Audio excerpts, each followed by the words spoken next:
Kyler Murray, can he be the number one fantasy football quarterback? I'm your host for today's show, Sky Guasco, sitting in for the boss, Bobby Lamarco. I got my man DT. We're talking about it right now on the Fantasy Football Show for Razzball Fantasy.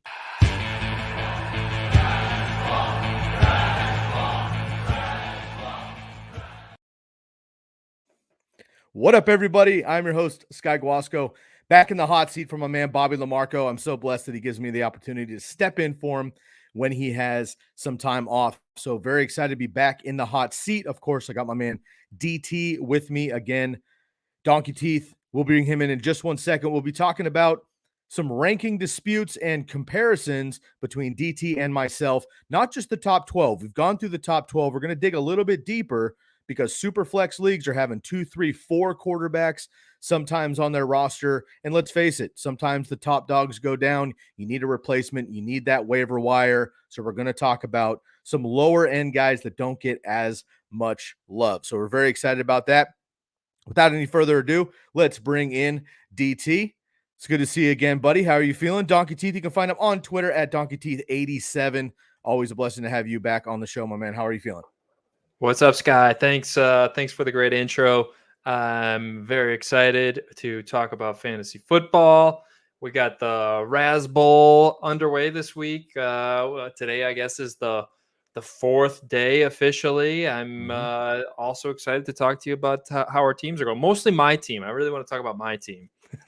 Well, let's do that. Let's jump in really quick here. So again, we're going to jump into some ranking comparisons here for the quarterbacks in particular in just a few minutes. But DT, for anybody new to the program, the podcast, the YouTube channel, of course, everyone can find everything Razzball Fantasy at Razzball Fantasy, the podcast, the YouTube channel, Twitter. You can find us everything. We're also doing baseball, basketball, hockey. You can find everything on Razzball.com. But for anybody new to the channel or the network, DT, give us a 30-second recap of what Razzball is, and then give us maybe a shout out on your team and what's one of your favorite picks so far through the draft. Yeah, Razzball. Quick recap. It's a best ball format with a little tweak. It's better ball, so you get a little bit of fab, very minimal in-season management. Anybody that's familiar with best ball, the computer sets your lineup. You don't have to worry about setting your lineup. That lasts for the first 10 weeks. Then the playoffs hit, half of your league gets eliminated, and then you set your lineups. But you don't have to really do any pickups if you don't want, because there's only $10 to spend in your free agent acquisition budget. So, you know, it's a large overall competition. We got 75% of everything. We got like 220 some players this year, and probably like 190 of those are industry analysts and stuff. And then we got some lucky fans that won their way in last year through the qualifier or won the raffle. Some of them, you know, you get a little benefit if you subscribe to Razzball tools to get in.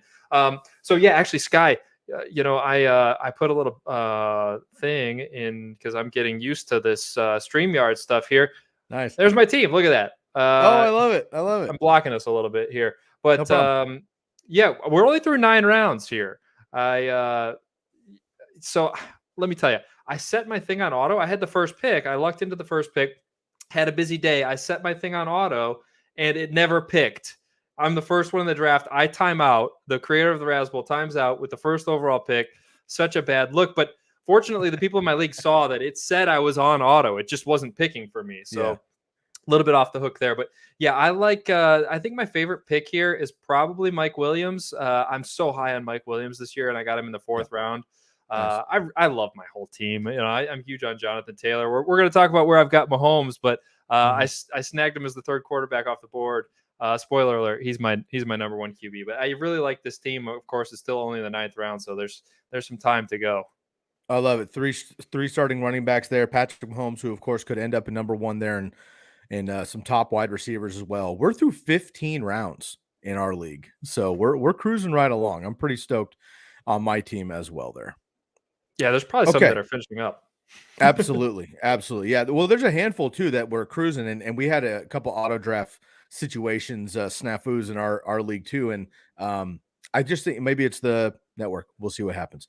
But you'll have to tune in for the recap of the Razzball. Maybe DT and I can jump on here for a full league recap, give kind of a breakdown on how our teams worked out, some of the league settings. It's a lot of fun for the Razzball. Very happy to be a part of it. But we're here to talk about some QB comparisons. So let's jump right into that here, man. We're going to start right up at the top here. We're going to start with the golden ticket. You already mentioned him, Patrick Mahomes, right? ECR right now, number 2 behind Josh Allen. You've got him at number 1. I have him at number 4. So why don't you give us a discussion on, even without Tyreek Hill, how Patrick Mahomes can be number 1 once again? Yeah, I think Patrick Mahomes is the most talented quarterback in the league. Nothing against Josh Allen. You know, he gets the job done. He can do it on the ground, through the air. They're both amazing. So it's kind of goes back. I think you and I did the wide receiver show, maybe. I can't remember. Maybe it was Bobby and I, but it's like my ranking of Jamar Chase over Cooper Kupp. On with ranking Josh Allen number 1. It's when I do my rankings, I guess a lot of hot takes come out, and they're I think they are to a certain extent intentional, because I filter my rankings through this lens of, at the end of every year, the final rankings are way different than everybody had at the start of the year. So I try to go against the grain to try to figure out how it's going to be different than what everyone is expecting and what the consensus is, because it's never the consensus, right? So I think Mahomes has as good a chance as anybody as finishing number 1. I don't think like he needed Tyreek Hill to be the best in the league. He's still got Travis Kelce. I think that he can turn Juju Smith-Schuster into a monster. I think Marquez Valdez-Scantling is very talented. I think McCole Hardman can play that game-breaking role if he continues to develop. So I think all the pieces are there. It's still a really good offense. It's still Patrick Mahomes. So I'm taking my shot on him at number 1. Of course, and then 2 stud rookies as well, Sky Moore, that everybody's excited about, but also Justin Ross, who was a stud at Clemson, but he suffered a number of injuries, ended up being a UDFA. I'm really excited about him. He's just got to stay healthy. And then let's not forget about CEH, right, who is a good pass catcher. They're bringing Ronald Jones too. So we'll see what happens to the Chiefs.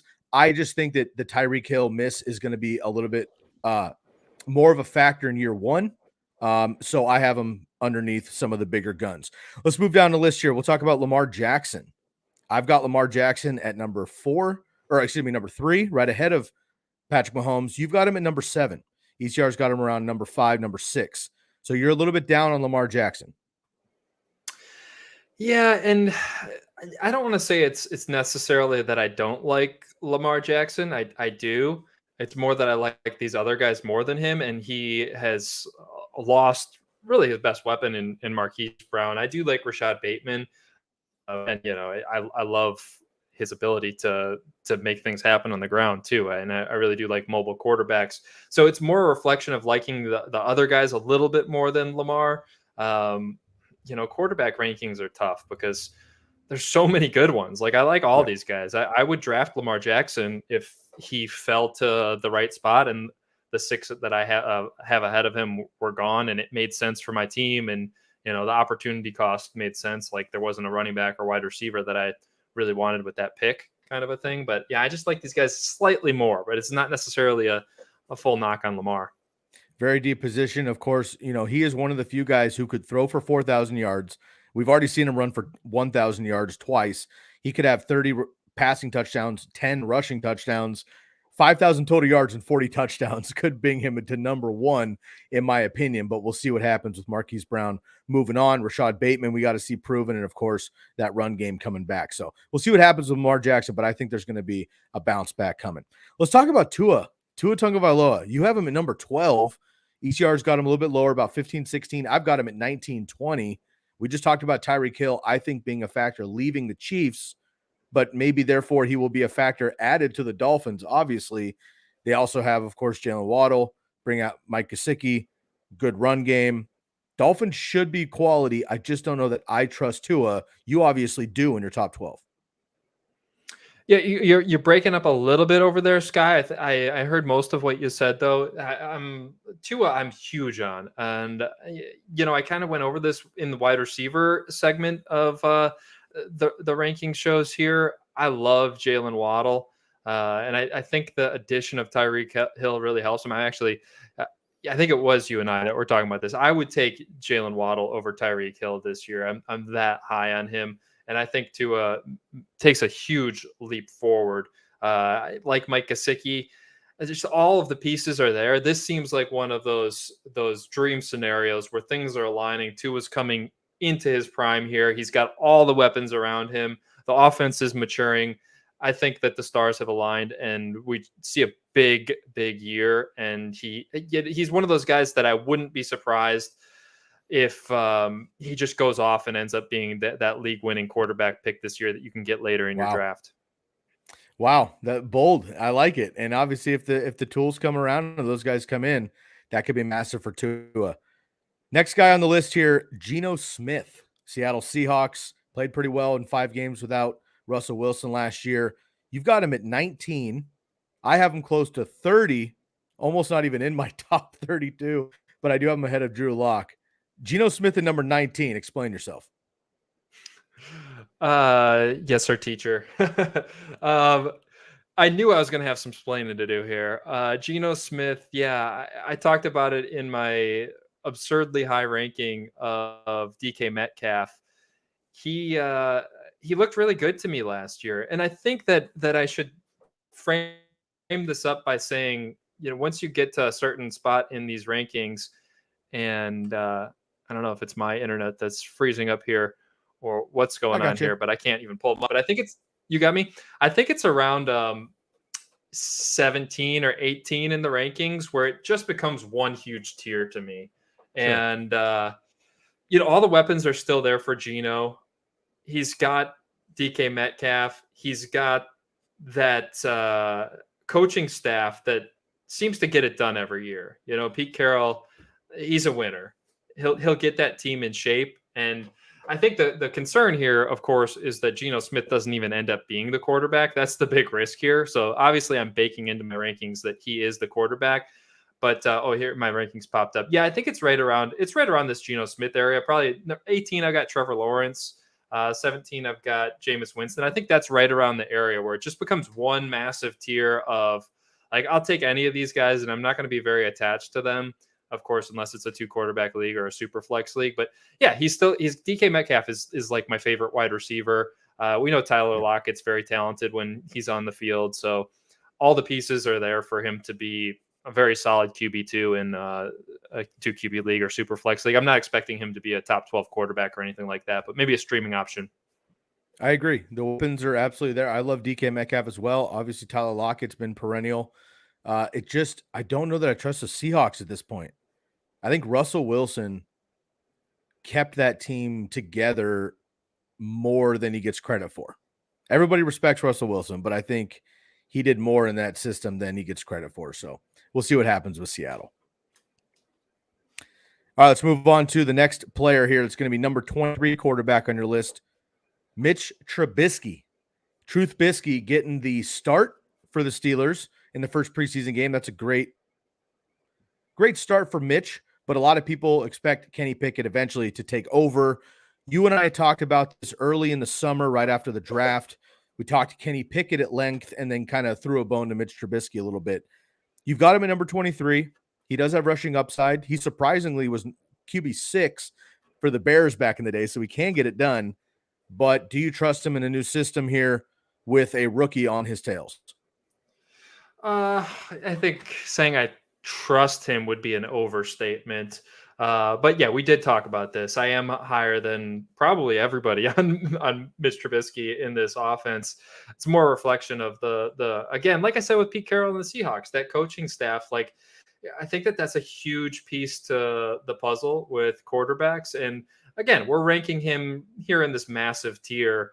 So it's not like, I'm pretty wishy-washy in general. Like, I don't like to take, and that's probably maybe not the best quality for a fantasy analyst when you're looking for somebody to give you like what to do. I'm very like, well, it could be this, it could be that. Like, I try to see all viewpoints. So that makes me very quick to pivot, which is probably my biggest strength as a fantasy player and somebody that's giving advice. Like, I don't get stuck in opinions when it becomes like very evident that I was wrong. I could be totally wrong on this. We'll see. Again, Mitch could not even be the quarterback, but he's got the offense. He's got the coaching staff. This is just a winning. There's a winning culture there in Pittsburgh. So they see something in him. I believe in that. I always liked Mitch. I think it was the Bears that kind of ruined him as a Bears fan. And you'll see my Justin Fields ranking. I am not excited about the Bears, and I think that they just ruin everything. But he's still got Deontay Johnson. I really like Chase Claypool. You may have seen I drafted him on my Razzball team,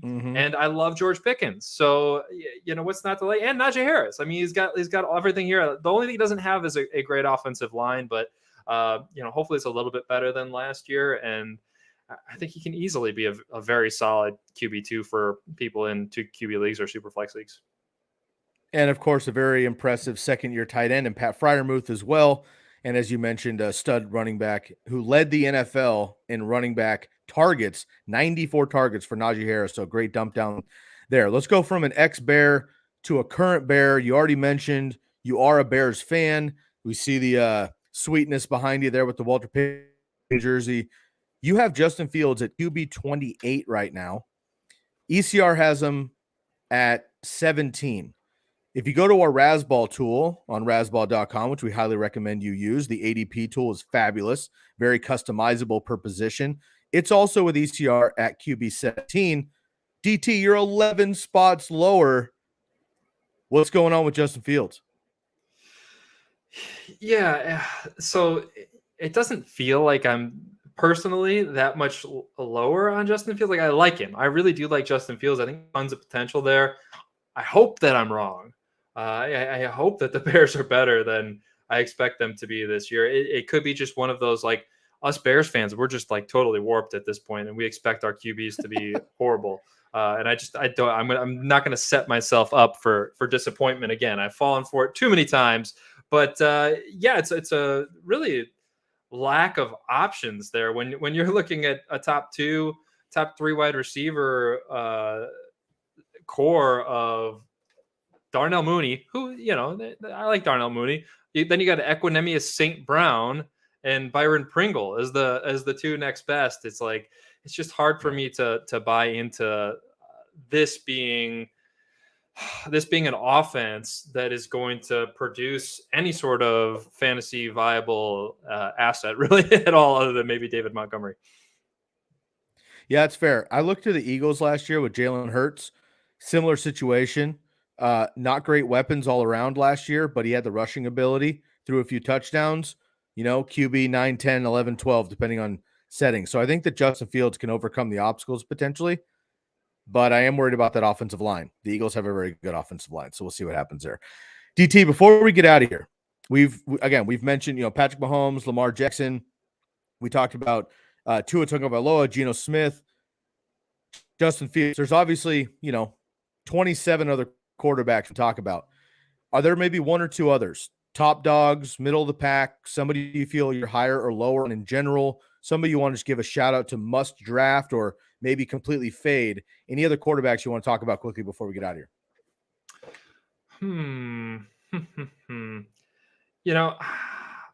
I really like Trevor Lawrence, but I'm having a hard time getting on board with, like, he's going to have to carry that team. I think Stafford and Russell Wilson are both guys I could see drafting on my team.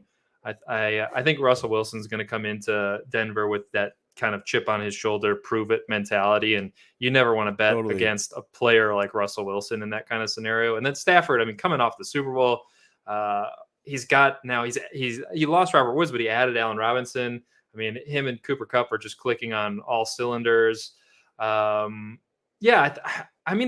really not a whole lot of quarterbacks that I wouldn't touch with a 10-foot pole, to be honest. Like, I could see streaming a lot of these back end guys, and I wouldn't even be shocked if somebody that I've got ranked down there in like the mid to low 20s ends up being a QB1 this year. Like I got Jared Goff all the way down at 30. Like, he could be a viable back end QB1 potentially if everything breaks right for him. Baker Mayfield. We talked about Marcus Mariota. I mean, there's upside with all of these guys, and we really don't know a whole lot about what these offenses are going to look like come week 1 even. So I think that I try to stay pretty fluid on the quarterback position. I want to get Mahomes or Kyler Murray. I love Kyler Murray. I really like Joe Burrow.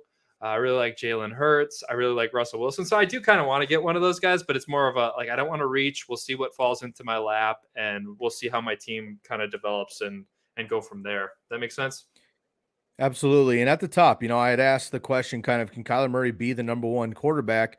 Can he? Yes. He has the rare rushing upside. He's a great deep ball thrower, but DeAndre Hopkins out for 6 weeks. Zach Ertz, a viable option, but 32 years old now. Can Marquise Brown come in and be that dominant number one for a while? Can James Conner stay healthy? A lot of questions, I think, for the Cardinals. So you have him at number 3. I've got him a little bit lower at number 6, just because I think the doubt's there, but you're still pretty confident in Kyler Murray long-term over the whole season. One player on the list, we've talked about everybody that you and I kind of disagree on. Let's talk about one player that we're both fading-ish, according to Razzball ADP, but we agree on. And that's Aaron Rodgers. You've got him at 14. I have him at 15. The Razzball drafters, the ADP on Razzball.com has him at 11. So we're not crazy fading him, but we are behind him. Your take on Aaron Rodgers, obviously losing potentially a Hall of Famer in Devontae Adams. Is it more than that, though, for you?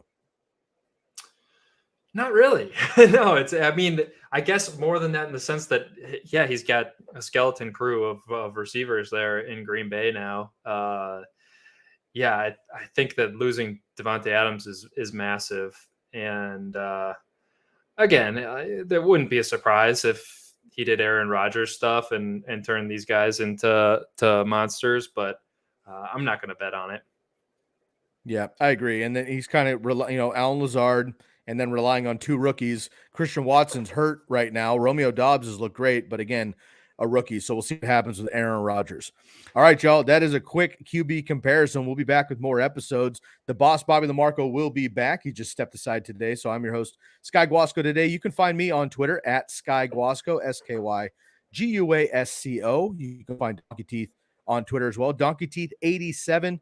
For the podcasters out there, we appreciate you listening. Make sure you tune into the YouTube channel as well. Give us a like, subscribe, and a follow. Leave your comments below on some of the quarterbacks you might be higher or lower than DT and IR in the comment section. And if you're a YouTuber, make sure you check out the podcast so when you're on the go, you can catch up on episodes as well. That's the Razzball Fantasy Football Podcast. And, of course, everything social media at Razzball Fantasy. Stoked to wrap up the Razzball here very shortly. This is a fun draft. I'm in round 15. You're a little behind me, man, but we are crushing, and I'm really excited to be a part of it. So for everybody here at Razzball, we're very excited to be with you once again. And for my man, DT, I'm your host, Sky Guasco. We'll catch you next time.